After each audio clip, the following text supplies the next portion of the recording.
This is In the Crease, and I am your host, JEFF, part of the Listening Post Studio Network, simulcast on KLRN Radio. And yes, this is technically a Nobel show.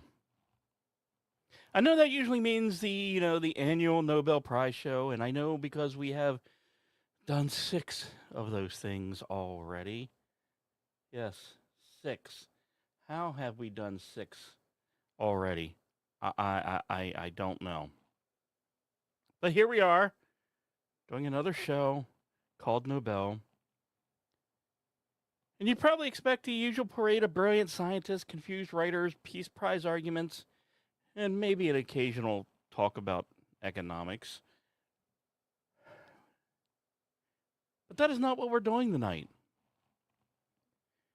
We are not going back to Stockholm for another ceremony, and I am not going to pretend I fully understand every physics prize after reading 3 articles and making the same face your dog makes when you explain your taxes. This time we are turning the Nobel name a little sideways.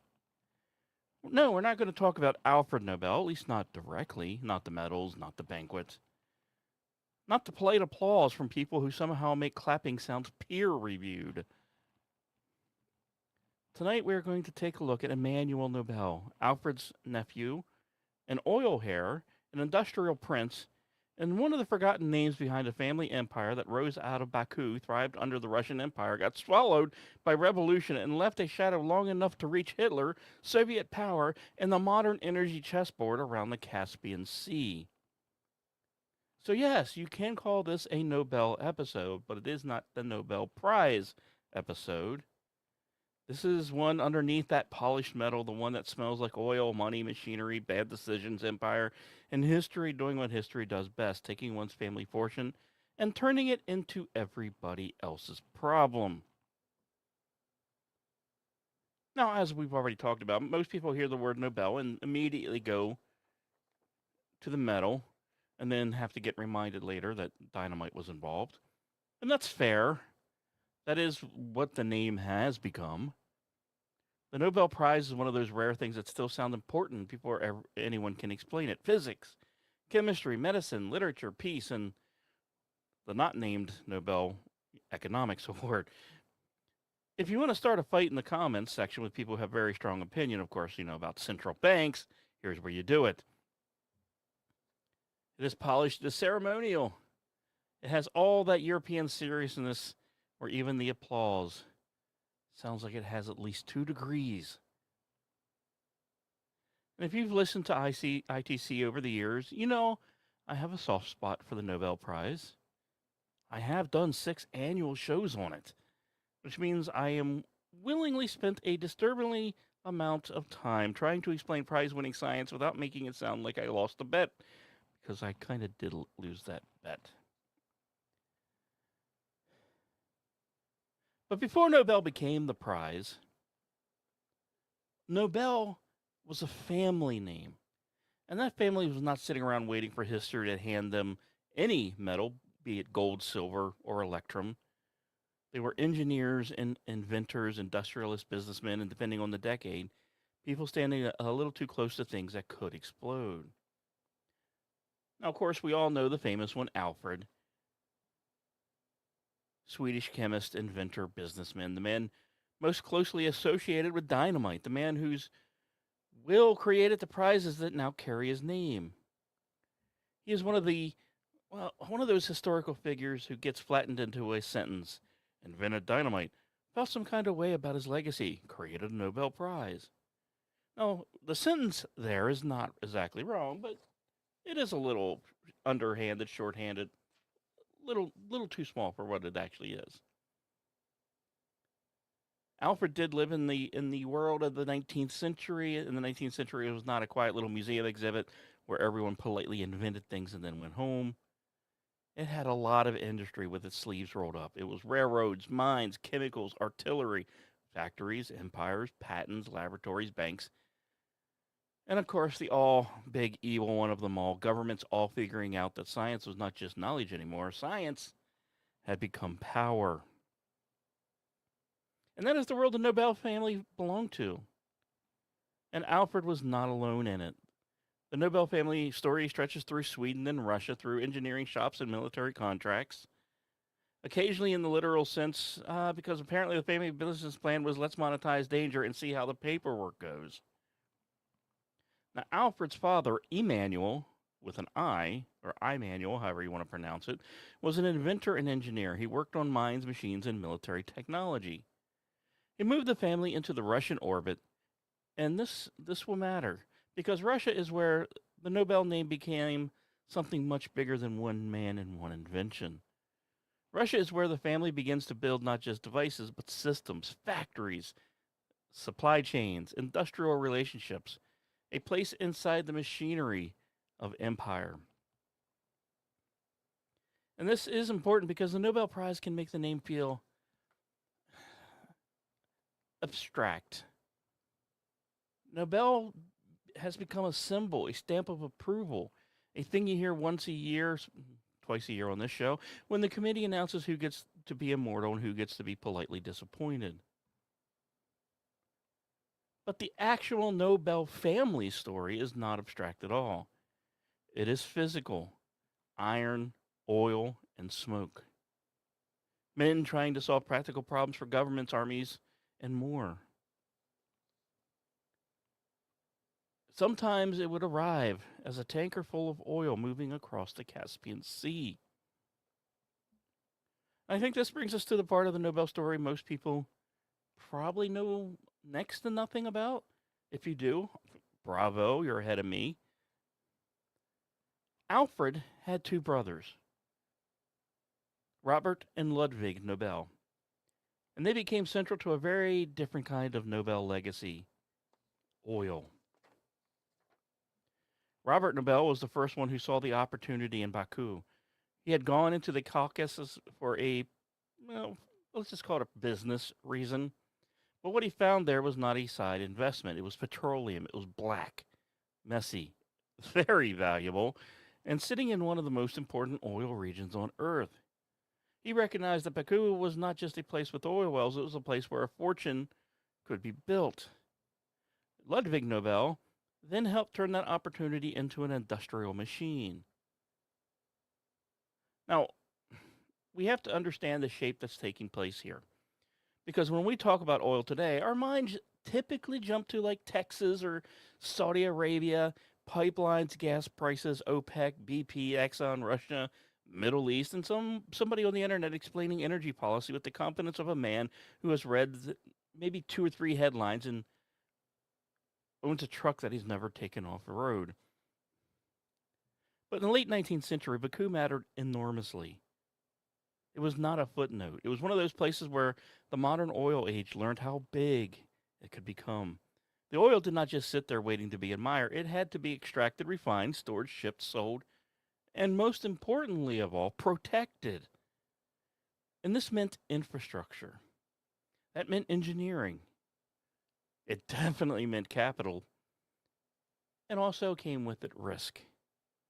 And the Nobel family was right in the middle of it.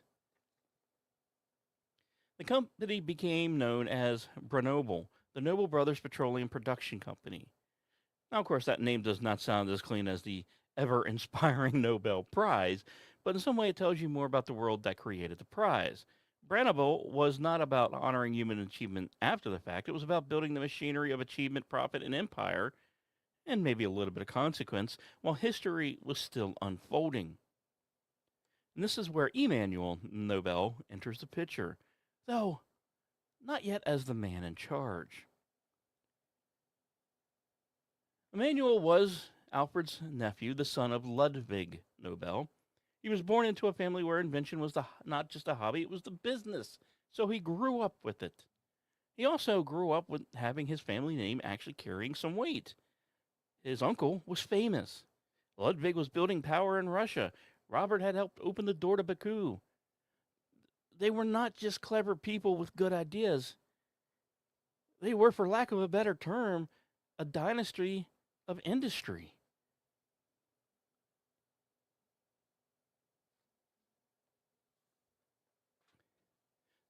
Now, Emmanuel is not famous the way Alfred is famous.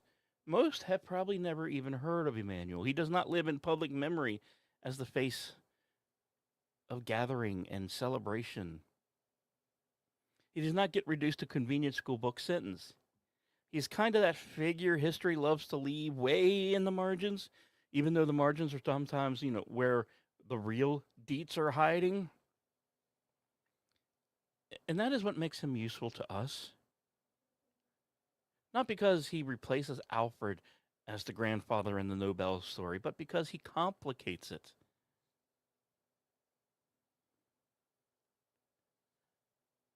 Underneath that family business built in that age of empires, it is simply a place of brilliance, a place of danger, and a ton of profitability. And all of this became clear in just a short time, especially when dealing with Baku. Because that was not just a place where oil was found, it was one of those places where the ground itself seemed to be making an announcement. For centuries, people had known there was something strange about this region in the Caspian Sea. Oil seeped from the earth. Natural gas escaped from cracks in the ground. Flames burned where by ordinary logic flames should not have been. It was kind of a landscape that practically begged human beings to look at it and say, is there any way I could make some money from this? Because, that is one of our core instincts of modern civilization. Now, before modern drilling, before petroleum became the bloodstream of the industrial age, the region had already gained some reputation. Travelers wrote about fire temples, burning hillsides, and black oil being collected from shallow pits. Some of that oil was used locally for lamps, medicine, waterproofing, and definitely trade. But there is a difference between knowing something exists and building something around it. And once again, that goes back to infrastructure, having the capital to build, and having someone looking at that mess in the ground and not just seeing the black oil or the fires, but seeing dollar signs. Now, by the time the Nobel family actually enters the story of Baku, the Russian Empire is trying to modernize, industrialize, and compete. And that is a bit of a big backdrop here. Russia is enormous, resource rich, politically complicated, to say the least, and constantly trying to drag itself into the modern world without letting the modern world drag it somewhere the Tsar does not want to go. By the way, good luck with that, anyone who tries this.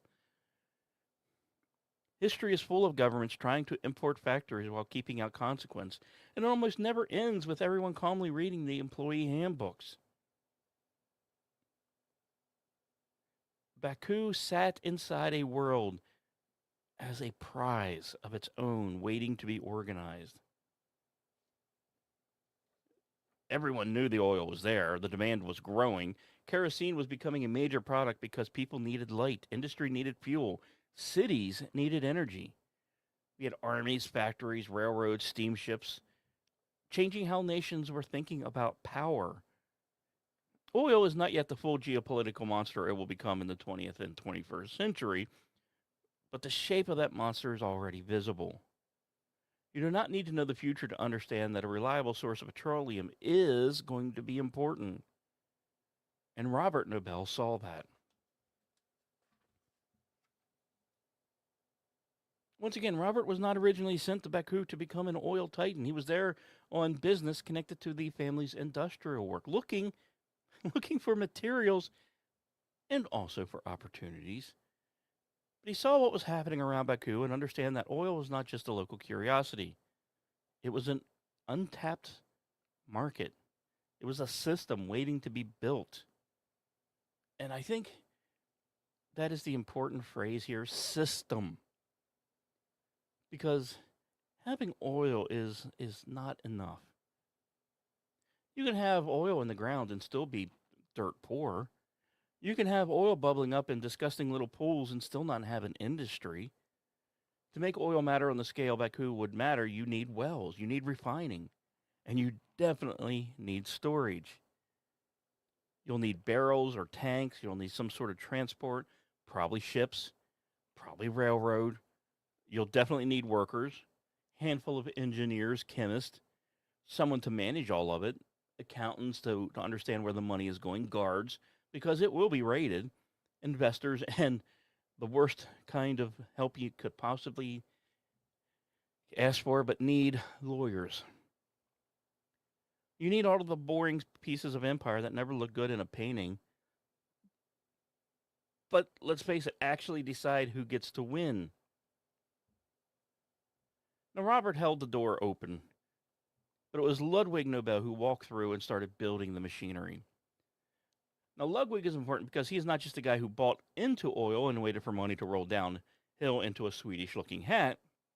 He actually was an engineer and organizer. He understood that businesses would not be won only by owning oil bearing land, it would be won by solving the problems around oil. How do you move it safely? How do you refine it? What's the best way to refine it? Can we do it efficiently? How do you store it without half the place turning into a fireball? How do you make the product dependable enough to sell across distance? And how do you turn a messy boomtown resource into an industrial operation? And this is where the brandable name became the company name. Once again, the Nobel Brothers Petroleum Production Company ended up becoming one of the greatest industrial forces in Baku. It was not the only player, and we should not pretend the Nobels personally invented the oil age while everyone else stood around holding the bucket going, oh, maybe we should dig up some of that. Baku was already full of competition, ambition, ethnic tension, shocker, imperial politics, labor exploitation, and fortunes being made quickly enough to make people lose all sense of proportion. That's basically the definition of boomtown. They turned geology into money and money into bad decisions at a remarkable speed. But Brandable ended up mattering because it helped professionalize and modernize the business. The company invested in the refining and the storage and the transportation, and most importantly, in larger scale production. It, it actually, probably the biggest part of the reason Baku was not just a regional oil field, but became one of the major petroleum centers of the world.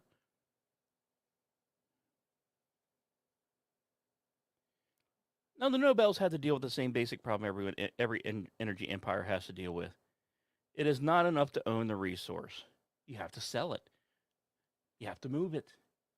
Now, I know that language is sometimes the same, but in this case, transportation or selling it. And for Baku, this meant the Caspian Sea would matter because ships were available, tankers would end up mattering, railroad, of course. But it was the Volga route that mattered. Every barrel of oil had a geography problem attached to it. The oil might come out of the ground near Baku, but money came from getting it somewhere else. So the business had to have a map. Wells here, refineries there, storage tanks over there, transport routes across water and land because you can't rely on just one form. And markets started to shape behind the horizon. Now, this is not a romantic, this is not as romantic as a lone inventor in a laboratory, but this one is probably the more honest take. The modern world was not built only on the brilliant ideas, it was meant by heavy, dangerous, profitable things from one place to another, moving them there, and sometimes with disregard for human life. And Baku had it all. It had oil wealth, imperial oversight, workers living with the cost of extraction, ever popular foreign investors, and we can't forget the ethnic and political fault lines. Now, this is the world that Emmanuel would inherit.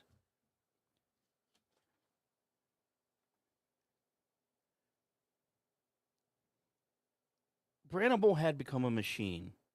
Baku had become a machine. And the Nobel name, which we still imagine engraved on a medal, was also stamped onto that machinery.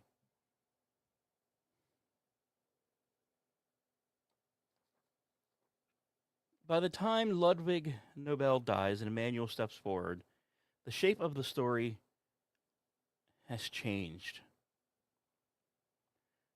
The Nobels are no longer simply a gifted family with dangerous ideas. They are tied to one of the great industrial engines of the age. They have helped build a world where oil is not something pulled from the ground, it is now money in liquid form.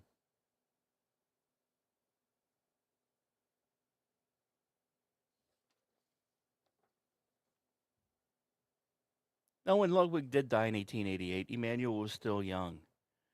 And it is easy to pass over this. We're not talking about some gray haired patriarch sliding naturally into the chair after 50 years of slowly being prepared. Emmanuel was in his 20s when the entirety of the weight of the company shifted toward him. I mean, at an age when many people are still figuring out how to cook chicken without gambling with salmonella, Emmanuel was stepping into one of the most important oil empires in Russia.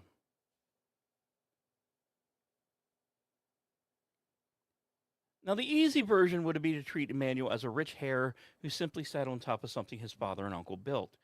Let's face it, history is full of these. Men who inherit a machine, polish the office furniture, give speeches about vision, and then somehow still manage to act surprised when the people actually turning the gears want better wages and fewer explosions. But Emmanuel was more than that. He became a serious industrial figure in his own right, a man capable of operating inside the complicated world of late imperial Russia. In America, you might have to deal with competitors and regulators, but in the Russian Empire, you had to deal with all that while also understanding that the Tsar's world kind of had its own gravity. Now, Emmanuel learned a way to move that gravity. He became part of the world of Russian high society and imperial business. He was not just a foreigner counting money from a distance, he was embedded in the system that made Brannable powerful. This is one of the reasons his story to me feels different than the polished Nobel image.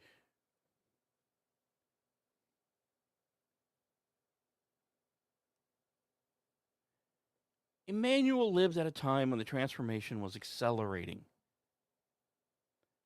Petroleum was no longer just lamp fuel. It was now being tied to engines and ships and military planning, industrial production, and the larger question of what modern power actually would require. And Brannable was an important part of that shift. The company was not just selling something useful, it was participating in the creation of a world where energy systems would decide who could move, who could fight, who could build, and who could dominate. Now, this sounds dramatic because it is dramatic. It is also the problem with the oil history that keeps turning into everything else. And Emmanuel seems to have understood that the company had to keep modernizing. Brannable was highly connected to improvements in transportation, into storage, into refining, and the broader technical systems that made large scale petroleum production possible. The Nobels were not just digging holes and hoping, I hope that black stuff comes out. They were trying to solve the industrial problem of oil, which is basically this: how do you take a dangerous, filthy, flammable resource and make it reliable enough that the modern world becomes dependent upon it? This is both horrifying and impressive. It's impressive because the engineering challenge is 100% real. It's also horrifying because once the world starts depending on it, everyone becomes trapped inside that thing you helped build. Oil solved problems, then created bigger ones, then sends a bill to people who were not even alive when the first decisions were made. This is why this is why real history is rude. Emmanuel also sits in the middle of the Nobel family contradiction in a way that makes him especially useful for this episode. Alfred Nobel becomes associated with the prize with the idea that money made from dangerous invention, aka dynamite, might be turned toward human advancement. Emmanuel, meanwhile, is holding the industrial side of the name. He's not the man standing at a ceremonial front door. He is somewhere behind the building, keeping the boilers running and crossing his fingers and toes that the whole structure doesn't catch fire.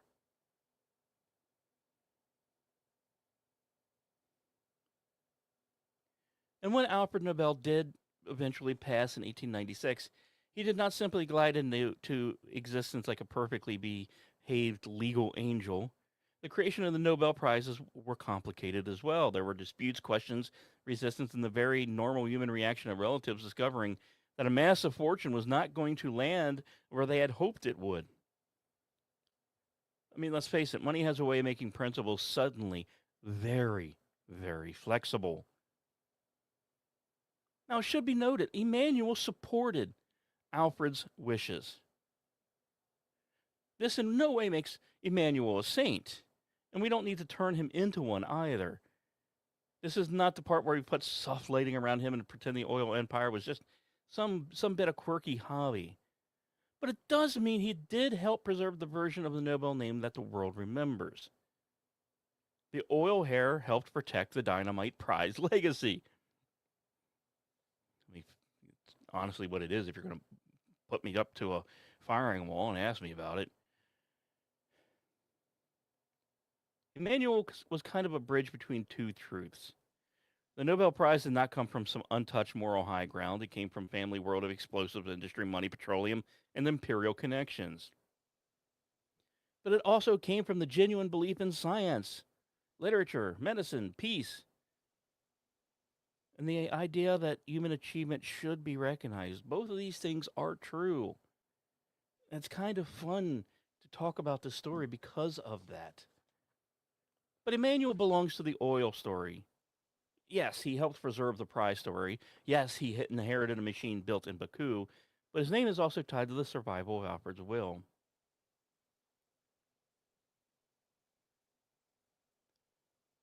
We're going to be talking about an uncomfortable question in the second half. What do we do with the good that grows out of dangerous things? Because for a while, Emmanuel Nobel's world must have looked durable. Branable was powerful. Baku was valuable. The Russian Empire, for all its instability, still looked like a giant that would continue lumbering forward.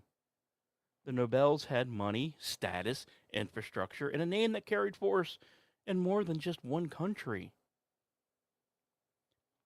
The problems with empires is they always look permanent until they suddenly look ridiculous for ever having thought that.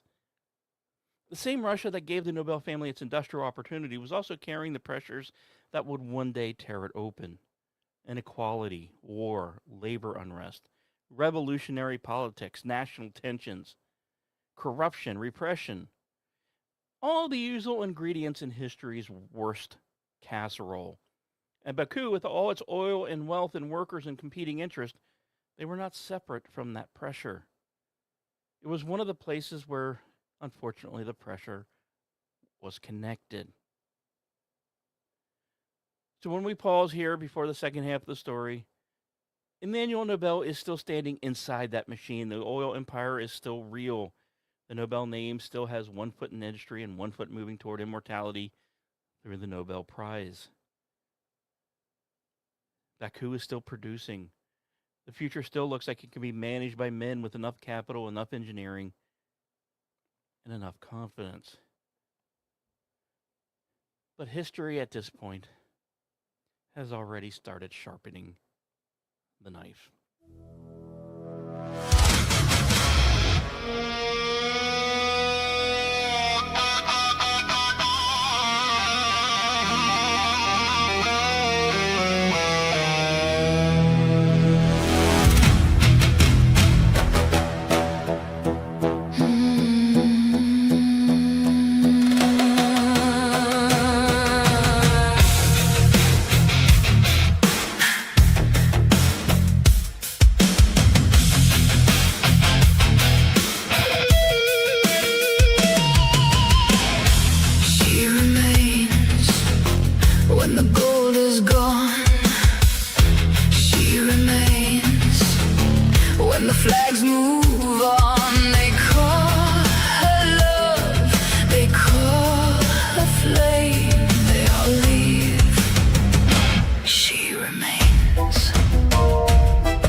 dressed in light, hands of gold, eyes of night.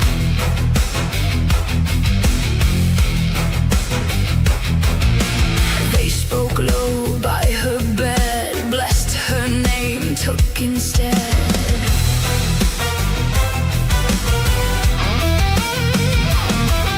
Smoke rose black, engines turn, lamps burn warm, tables burned.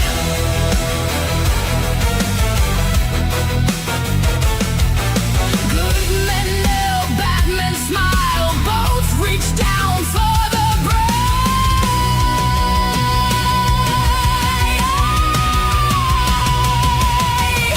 She remains when the gold is gone.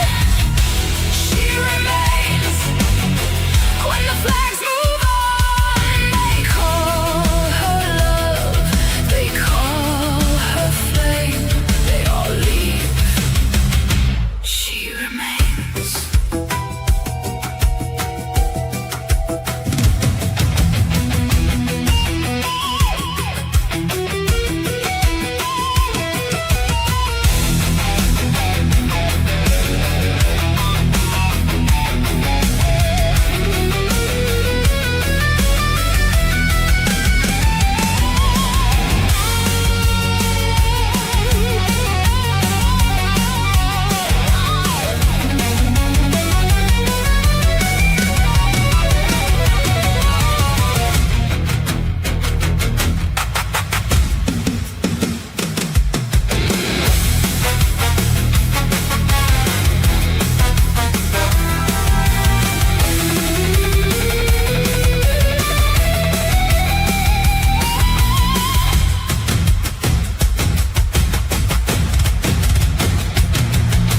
Crowns were ash, boots were red, maps were spread, rooms were fed.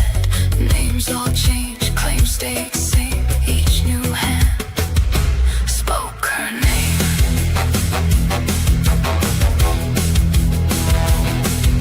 She lies still, she keeps score, knows the knock at the door. They want time, they want grace, they want her. They leave trace. They all leave. She remains. They all leave. She remains.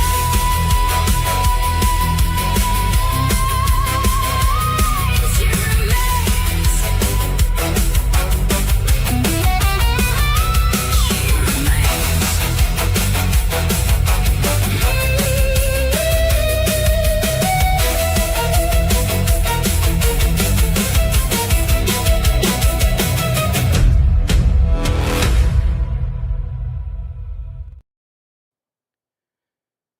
Welcome back. Thank you for those able to tune into this unannounced ITC. I was supposed to go last night, but my throat was killing me after the Vincent Charles project, so I figured no one was on tonight, so why not do a show on Memorial Day with a little bit more time to prep.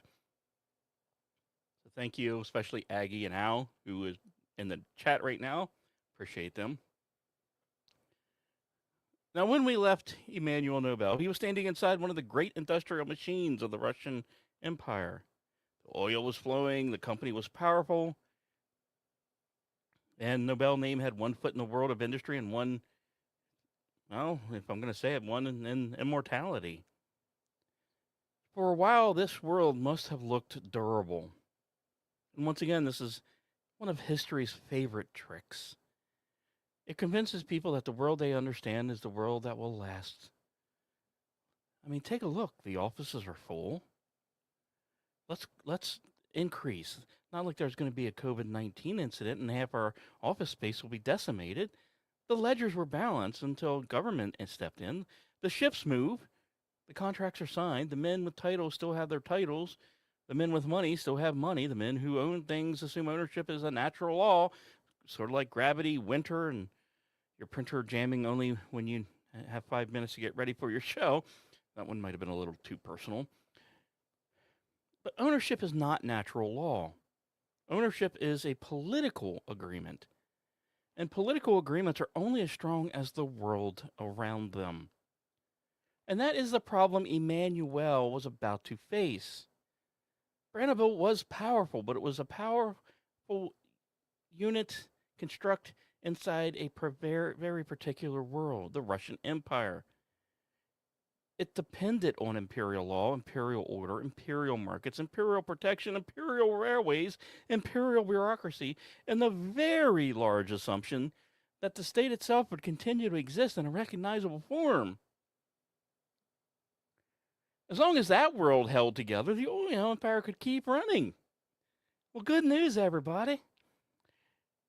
Russia was not holding together as well as it looked.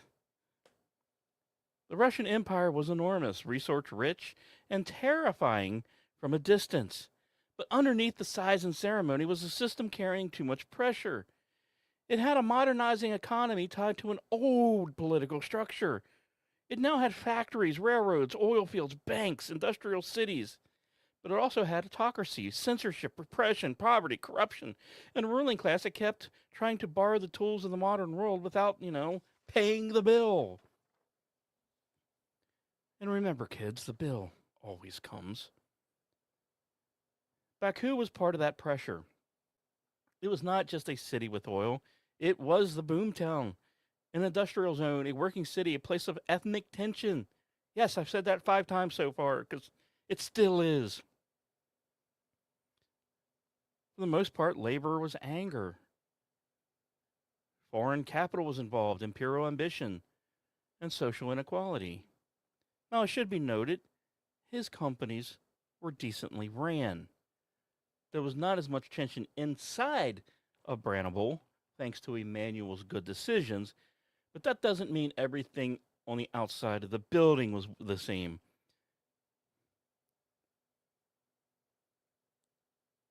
Oil wealth does not land gently when it decides to land. It does not float down like a blessing and make everyone reasonable. Oil wealth has a way of concentrating. It attracts investors, speculators, engineers, officials, police, radicals, and men who suddenly discover that they have extremely strong opinions about property rights. Not that, they actually have some property. The workers paid a price for that world. Not, once again, not necessarily Barnable, but everything associated with it. The oil industry was dangerous, dirty, exhausting, and unstable. Refineries ended up burning. Wells would fail. Equipment would break. Men worked long hours around machines, fumes, heat, and flammable material. Yes, the wealth was real, but so was the human cost underneath it. And then you put enormous money beside enormous misery, and all of a sudden you have created instability. You have created a room full of gasoline and then handed everyone a pamphlet on political theory. That's going to go well. So when revolutionary politics spread through the Russian Empire, Baku was not some quiet observer watching from a safe distance. Baku was exactly the kind of place where radical ideas find oxygen. Oil had made the city important, but importance is not the same thing as peace. Sometimes importance just means people are willing to fight for you or over you. Now, the empire had already been shaken before 1917. The revolution of 1905 rattled the Tsarist system badly. They had strikes, protests, mutinies, political violence, and the demands for reform forced the regime to bend. At least on paper, they bent. But bending is not a form of healing. Russia did not solve its contradictions, it postponed them. Admittedly, this is a very human thing to do. Nations do it, families do it, podcast hosts do it when they say, I'll organize those files after the show. And no, Rick, that was not a shot at you. That was a self-inflicted wound. And then, of course, somewhere 3 years down the road, we find that, folder that's labeled new folder 17 final actually use this one. And, oh, yeah, that was an idea I had 3 years ago, wasn't it? Anyway, Russia kept moving, but the cracks remained. Then came the war to end all wars. World War I. World War I was not a crack in the system. It took a hammer to it. The war took an already strained empire and pushed it past the edge. It exposed logistical failures, military incompetence, political weakness, food shortages, and the growing distance between the people who made decisions and the people who had to survive them. Yes, the Russian state could mobilize millions, but it could not keep faith with them. It could demand sacrifice that could not always explain why that sacrifice was worth it. It could command loyalty, but loyalty is hard to maintain when the bodies keep coming home and the bread keeps disappearing. Oil became even more important in the world, not less. War does not make energy irrelevant. War makes energy strategic. For fuel is movement. Fuel is production. Fuel is now an important supply. Fuel is the difference between an army that can operate and an army that becomes a very large collection of angry men standing around waiting for someone else's plan to fail. So this is what made Baku matter. This is what made Brandenburg matter. And the world that protected Brandenburg was now beginning to collapse. In 1917, the Romanov dynasty fell. Now, that sentence can sound clean because we hear it from a century away, but there was nothing really clean about it. A political universe that had seemed permanent suddenly became negotiable. The Tsar was gone. Authority had become fractured. You had provisional governments, Soviets, soldiers, war workers, national movements, Bolsheviks, Mensheviks, liberals, conservatives, socialists, local communities. Power did not transfer neatly from one hand to another. It scattered like a broken glass. And for people like Emmanuel Nobel, this was not just a political story. This was now personal, financial, and existential. Because once the old order fell, the assumptions that held his world together were up for debate. Questions became prevalent throughout the empire, or the former empire now. Who actually owned the oil? Who controlled the production? Who? Who spoke for the workers? Who spoke for the state? What happened to private property when the new political language said private property was part of the disease? What happened to foreign investors when revolutionaries looked at them and saw not partners, but parasites wearing very expensive coats? Now, this is where the Nobel oil empire began to come apart. Now, not at all once in some neat movie scene where a man in a leather coat kicks open the office door and says, "Congratulations, capitalism has been canceled." Truth in history is usually messier than that. Power will shift, local control will change, often frequently. Armed factions will move. Laws are rewritten. All of a sudden, committees, your HOAs started to appear. Ownership becomes uncertain because it becomes impossible. The future gets foggy way before it gets violent. But the direction it was headed was very clear. The Bolsheviks did not look at Baku oil and think, well, this is something like a lovely private family business. We should probably respect the shareholder structure of it. Yeah, that didn't happen. They looked at Baku and saw strategic energy. They saw industry. They saw resources that belonged, in their worldview, not to private industry dynasties, but to the revolutionary state. Oil was too important to leave in the hands of families, those nasty families like the Nobels. And so the empire Emmanuel inherited and grew and treated his employees well with was swallowed. The holdings were nationalized. The company's Russian world, the oil fields, facilities, offices, ships, storage, and networks that had made the Nobel name powerful in Baku passed out of family control and into the hands of the new order. Now, the machine did not vanish. It should be noted that this is an important part. The wells did not politely close because the owners were leaving. The refineries did not stop mattering because the name on the paperwork changed. The oil did stay. They just stripped the name on the door. And I know this sounds like a brutally simple way to put it, But it's true. For Emmanuel, this was the end of the world he had known. He ended up fleeing Russia. The industrial prince became an exile. And again, we do not need to turn him into some poor innocent lamb wandering through history with sad violin music behind him. Emmanuel Nobel had been rich, powerful, and deeply tied to the imperial system that had its own violence and exploitation built into it. But we have to be truthful here. Exile is still exile. Loss is still loss. And there is something deeply human in the moment when a person realizes that their world they spent their life learning how to navigate no longer exists. And this is probably one of the cruelest moments of revolution. It does not only change who is in charge, it changes which skills actually end up mattering. The old connections now become liabilities. The old titles become jokes. The old paperwork becomes kindling.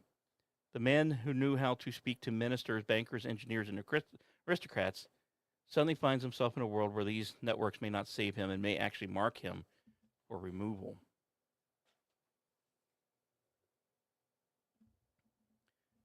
Now, the Nobel family had spent decades turning dangerous things into power. In M, we are in Act 4. Engineering, explosives, oil, industrial systems, but revolution was a different kind of dangerous thing. You could not refine it. But Baku was too valuable to be left alone in the end. And this is, unfortunately, key to the second half of this story, because I'm about to go somewhere that will probably get me kicked off of YouTube. But fuck YouTube, I'm not censoring myself. The revolution had erased the private Nobel empire, but it did not erase the reason that the empire existed. It just changed the owner, just changed the flag, just changed the ideology written over the door.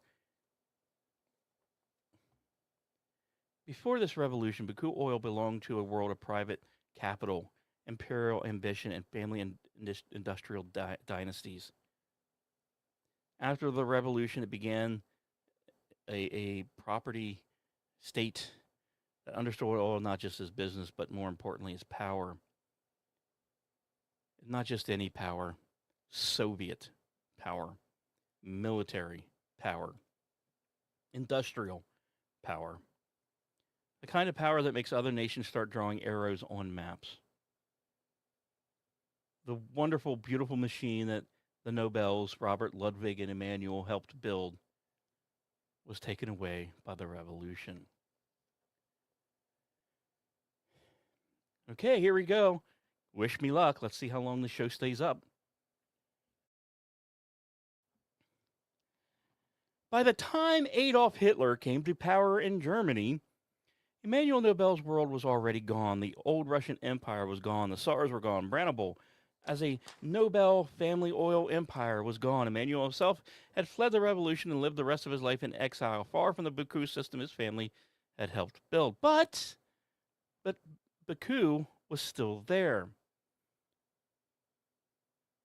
Basically, the men changed, the flags changed, the language of ownership changed.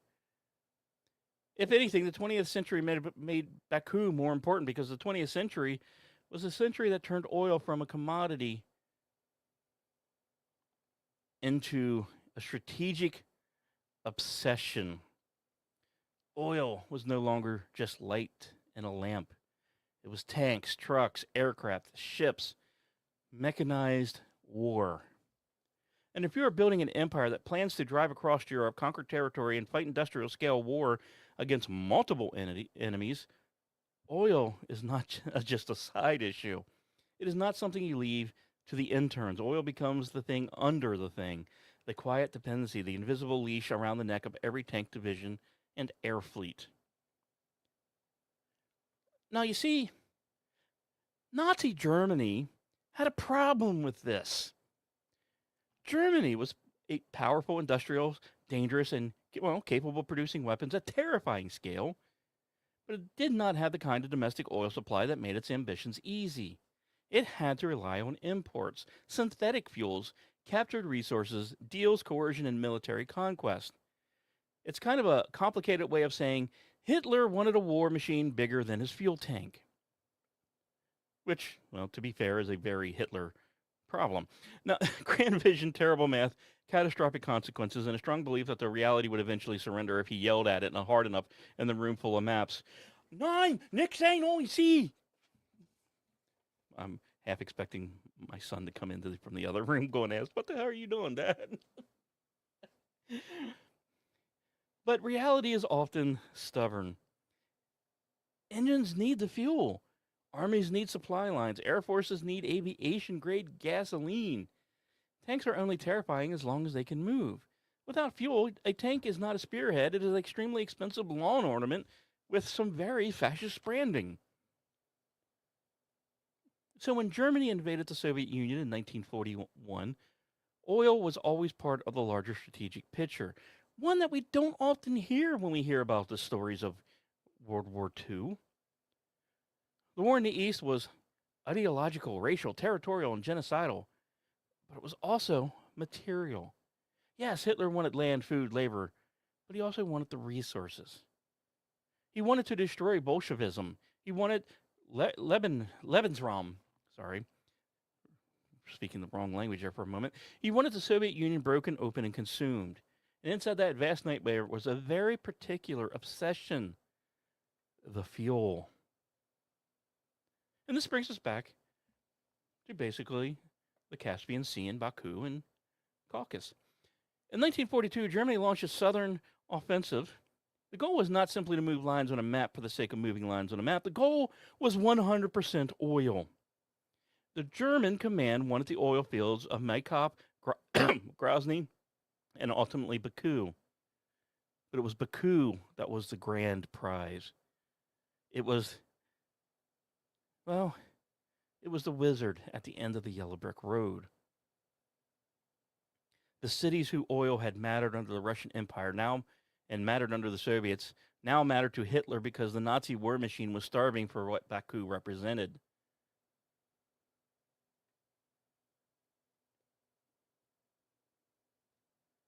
And it's kind of a strange afterlife, if you will, for Brannable. Hitler wasn't chasing any of the names or any of that fancy, let's marching south because he had strong feelings about some Swedish industrial family. He wanted he wanted the oil, and he knew that prize could shape the outcome of this war and wars to come, and hopefully all of the wars at one time. The German push was brutal and ambitious, but it also exposed the madness inside of Hitler's strategy. The Eastern Front was already enormous. German armies were stretched across distances that chewed up men, machines, horses, trucks, and time. Supply lines, when they become longer, become more fragile. The deeper Germans' army drove into Soviet territory, the more the map itself actually ended up becoming an enemy. Every mile gained had to be fed, had to be fueled, had to be guarded, and had to be maintained. So this was not some sort of little friendly Sunday night drive. There were mountains, distance, weather, resistance, logistics, Soviet destructions of facilities, German overreach. The whole campaign was a reminder that wanting oil is not the same thing as getting usable oil. You can capture territory and still not have what you need. You can seize an oil field and find damaged equipment, destroyed infrastructure, or production problems that make the prize far less useful than it looked in the briefing.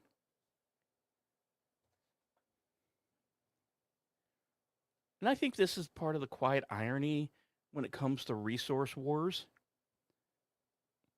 The resource is real, but the fantasy around it is often cleaner than the reality. In the fantasy, you take the map, you take the field, you fill the tanks, just the facts of life. In reality, there are blown bridges, wrecked walls, sabotage, shortages, mountains, mud, partisans, and exhausted men trying to make a supply system work while everything around them is on fire or being shot at. Baku remained out of Hitler's reach. The Germans never got the Great Caspian Prize. Yes, they took Maykop, but found out much of its infrastructure wreckage was basically unsalvageable and struggled to turn conquest into the fuel miracle that they needed. Grozny and Baku remained beyond them. The dream of ever-flowing oil did not become the solution of Germany's fuel problem. It became part of the overreach that actually helped bleed the German war effort dead. And all the meanwhile that this was happening, another city was becoming the graveyard of Hitler's assumptions, Stalingrad. The southern offensive split German focus between the oil fields and the fight for Stalingrad, and that split helped create a disaster. Stalingrad was not only a symbolic battle, though it became one of the great symbols of the war, it was also tied into the logic of the southern campaign: control the Volga, protect the flank, support the move toward the oil fields, and break Soviet power. Instead, Germany found itself trapped in a battle that consumed men and material on an almost unimaginable scale. The truth at the end of it was Hitler really wanted oil. All he got was a t shirt in Stalingrad. And, well, history being history, it did not offer him any sort of refund. So when we look at Baku through the lens of World War II, we are not saying the Nobels caused Hitler's campaign. We're not even remotely saying that. That would be very cheap history, something you would find on certain channels on the cable networks or other podcasts. And cheap history is how you end up on televisions pointing at pyramids and blaming aliens for basic engineering. The point I'm making is a little subtler and more important. The Nobels helped build Baku into part of the modern oil system. The Bolsheviks seized that system and folded it into the Soviet power. Hitler then looked at the Soviet power and understood correctly that oil was one of its vital organs. He also understood that Germany needed oil badly, like very badly. But he misunderstood, or probably more likely ignored, the cost of trying to reach it. So there is a line, if you will, connecting Alfred Nobel to Hitler's march to the South. Not something you thought you would hear from this or any other show. Now, once again, no direct blame. There's not a conspiracy. There's not, one weird trick that connects Nobel to Nazis YouTube feed. No, I'm not doing any of that crap.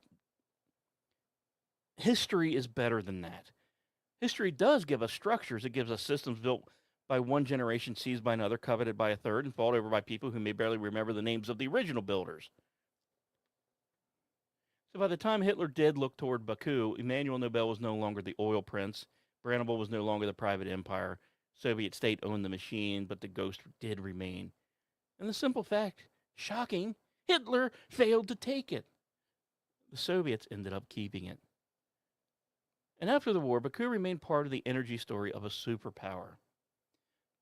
But the 20th century was not quite done yet, finishing, changing some flags, breaking some empires, and making some old maps useful again.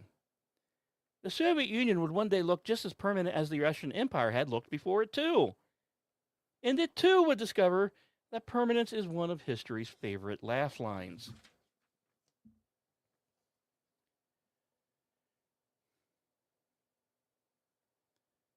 When the Soviet Union collapsed in 1991, Azerbaijan became independent again.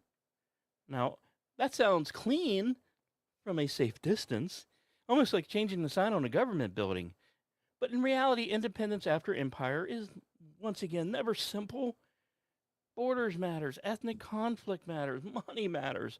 Old institutions do not become stable modern systems because someone just simply changed the flag outside. I mean, just look at the gay and lesbian community changing their flags every 12 days. Doesn't make it any more stable. The collapse of an empire leaves behind opportunity, fear, old grudges, some newer ambitions, and honestly, a stack of paperwork thick enough to make Satan want to switch departments. But Azerbaijan had something the world already understood: energy. And here we are, Baku, still mattering. Not because anyone had suddenly, remember Nobel? No, Emmanuel Nobel, let's hold candlelight vigils. Nobody in the 1990s was sitting in a boardroom saying, gentlemen, before we proceed, let us honor that emotional arc of a Swedish oil hero that we've somehow forgotten. Boardrooms don't work that way, and well, boardrooms about the only thing they honor anymore is the lunch. But Baku mattered because the Caspian, well, it still mattered. Oil and gas were still there. Yes, we're now 100 years since oil was discovered, and they still have oil. Hasn't run out. Huh. The question was no longer whether Brandenburg could move kerosene across to the routes, or whether Hitler could reach it, or whether Soviet planners could fold the region into Moscow's industrial machine. The modern question became, honestly, a little simpler and uglier. How does an independent Azerbaijan use its energy resources to gain money, influence, security, and maybe a little bit of room to breathe? And this kind of brought an old argument back, but wearing a better suit. Once again, who owns the resource? Who develops it? Who moves it? Who gets paid? Who gets bypassed? And that last question is where the modern story sharpens. In the Nobel era, moving oil out of Baku was one of the greatest business problems there were. Oil in the ground is just potential. Oil that can be refined, transported, and insured, well, that's power. Robert and Ludwig Nobel understood that. Brandenburg was not just about having access to the petroleum, it was about solving the transportation problems. You know, like maybe finding a good, different way than using certain strait to ship things in. But the post Soviet version used different tools. Instead of a family company operating under the Russian Empire, you get state companies, international oil firms, offshore platforms, production sharing agreements, pipeline routes, and enough legal language to stun a moose. Azerbaijan State Oil Company, SOCAR, becomes central. BP becomes one of the major international players. Fields like Azra Sharag Ganashali and Shah Dazins become part of the new Caspian energy map. Then come the pipelines. The Baku Bisali Kayan pipeline is the kind of thing that sounds boring until you realize it's basically geopolitics with some hopefully good welding. It carries oil from Azerbaijan through Georgia and Turkey to the Mediterranean. On paper, this is infrastructure. In practice, it is a statement. Caspian oil can move west without depending entirely on Russian routes. And this matters after the Soviet collapse. It matters even more currently. Energy routes are never just routes. They are relationships. They are dependencies. They are pressure points. A pipeline can be a business decision or a diplomatic decision or a security decision or a quiet insult to someone who preferred the old maps or a combination thereof. And everyone may smile for the photo, but nobody builds a route like that without knowing exactly who it empowers and who it avoids. And gas brings the story closer to our own moment. Shah Deniz, the major gas field in the Caspian, feeds the larger southern gas corridor, which moves Azerbaijan gas toward Europe. Now, that phrase sounds like it was invented in a conference room where joy and happiness died quickly. But the issue underneath is not boring at all. Europe needs energy, especially since half of them have decided nuclear sucks. Russia has long used energy as leverage, still does. Azerbaijan has gas. I'm sorry. And the Caspian, it has geography. Pipelines turn geography into choices. And after Russia's full-scale invasion of Ukraine in 2022, those choices became much more urgent. Europe had to rethink where its gas came from, who controlled it, and what kind of political price came attached. Caspian gas moved from regional business story to European security issue. Suddenly, that old Baku question was alive again. Not just who has the energy, but who can move it without handing too much control to the wrong person. Welcome back to Emmanuel Nobel's world. In his day, oil was private fortune and imperial industry. Under the Soviets, it became power. World War II, it became a military target. Today, it is pipelines, supply diversification, sanctions, corporate partnerships, Russia, Iran, Turkey, Europe, and a long chain of very, very serious meetings where everyone says stability and hopes the flow does not stop. The names changed, paperwork has changed, and meetings almost certainly got worse. But the basic argument stayed the same. Who gets the energy, who moves it, and who gets paid? It is the ghost of Baku. Not a literal ghost, although if any oil city has earned the right to have a haunting, Baku probably has a strong resume. But this ghost is a pattern. The same place keeps pulling empires, companies, dictators, revolutionaries, diplomats, and investors back into its orbit. Oil and gas can keep turning geography into strategy. Emmanuel Nobel did not cause everything that followed, really, honestly, hardly anything that followed. He did not cause Hitler's Southern Offensive. He did not create the Soviet Union. He did not design the modern pipeline map. Once again, telling that story would be a cheap history. We are not standing in front of a corkboard with red string saying, it was the Swedes all along. Although, we're not ruling that out either. Emmanuel matters because he stood at basically the hinge point in civilization that we sort of talk about, but not completely. Yes, he inherited the Nobel oil world when Baku was becoming one of the great industrial energy centers of the modern age. His family helped turn Caspian oil into a system. He also helped preserve Alfred Nobel's prize legacy, which once again places him in that uncomfortable middle ground of a story. One hand near the metal, one hand near the oil barrel. Once again, somewhere in the middle, dynamite should meet.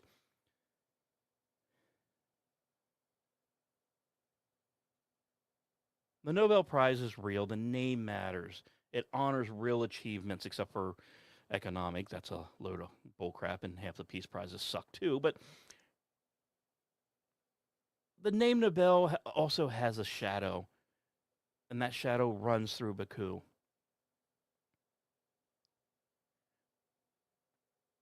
History tends to love a polished version. It loves a ceremony. It loves the clean telling of a story that fits maybe in one or two paragraph in some kind of editorial headline that hopefully will draw people's attention. The world usually gets built underneath that in far uglier, dirtier places by complicated people making decisions that cannot fully understand because nobody gets to see the whole bill in advance. The Nobel Prize medal shines. It should. A human achievement deserves light. But we have to face it. We need to turn the medal over. And there is another story pressed into the back of it. Oil, empire, Baku, a fortune built, lost, seized, coveted, and echoed into today. And that is the other Nobel story. And it has been running underneath the famous one the entire time. I am JEFF, and this has been In the Crease.